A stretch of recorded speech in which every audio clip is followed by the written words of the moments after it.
tenenao rehefa mandeha efa mandeha Okay.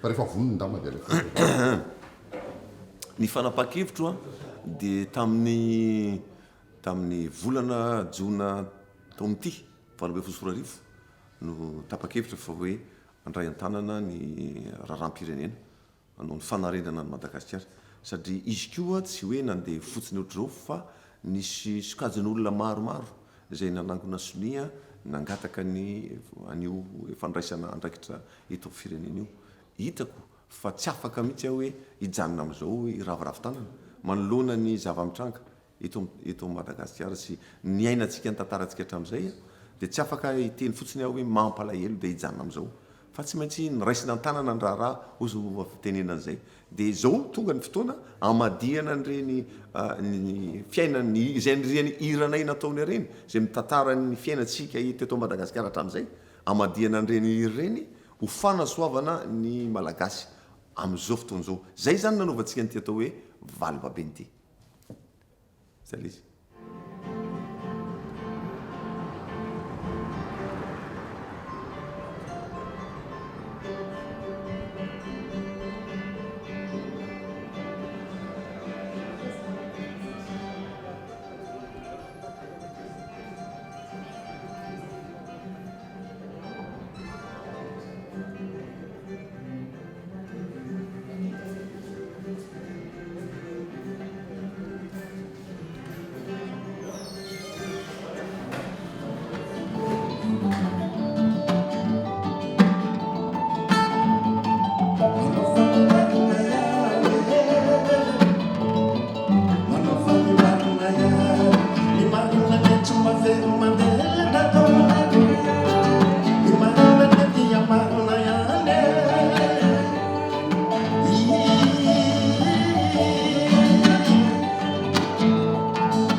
a écouté toutes les interventions très attentivement et a poursuivi ensuite l'échange avec l'Assemblée.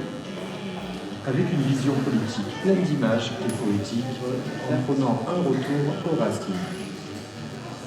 Dama va combattre puis changer ce système de gouvernance qui a marginalisé les Malgaches dans la pauvreté. Il cherche tous les moyens pour réduire tous les écarts et les inégalités inacceptables. Le président de Vox-Mada a donc conclu le débat en martelant que le projet de Dama est une réelle chance pour le pays.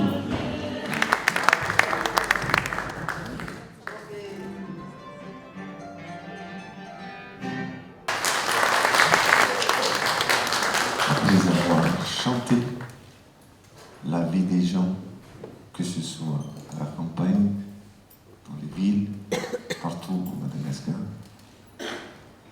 nous avons chanté, nous avons senti ce que les gens vivent. Donc nous avons chanté l'espoir et le désespoir du peuple malgache pendant 46 ans. Et qu'est-ce que ça a donné? C'est toujours le même refrain, ou plutôt la vie du peuple malgache ne cesse de se dégrader chaque jour, ça se dégrade. Et en tant que poète, je suis fondamentalement, profondément touché par la vie du peuple malgache.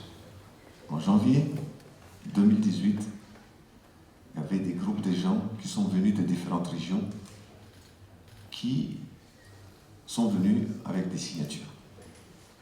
Il dit, Dame, nous sollicitons votre participation à l'élection présidentielle parce que Madagascar a besoin d'une personne, de quelqu'un comme vous. Et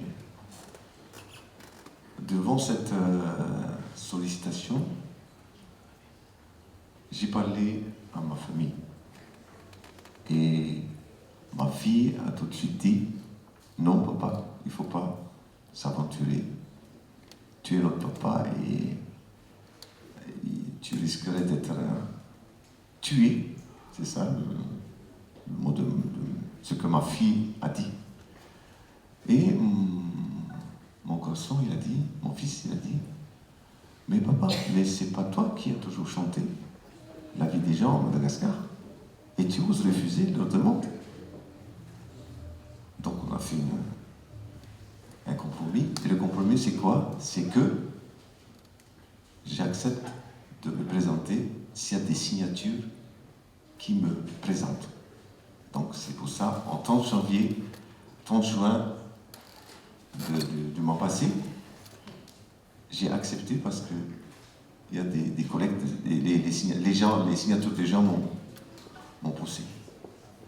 Normalement, je devrais mener une vie tranquille après 46 ans de carrière en musique. J'ai visité le monde entier. Nous avons fait l'Olympia, le groupe Malheur, en 2007, 2 fois pleine. Et moi, j'ai 2 petits-fils, une petite fille et un petit garçon. Donc normalement, je devrais mener une vie tranquille.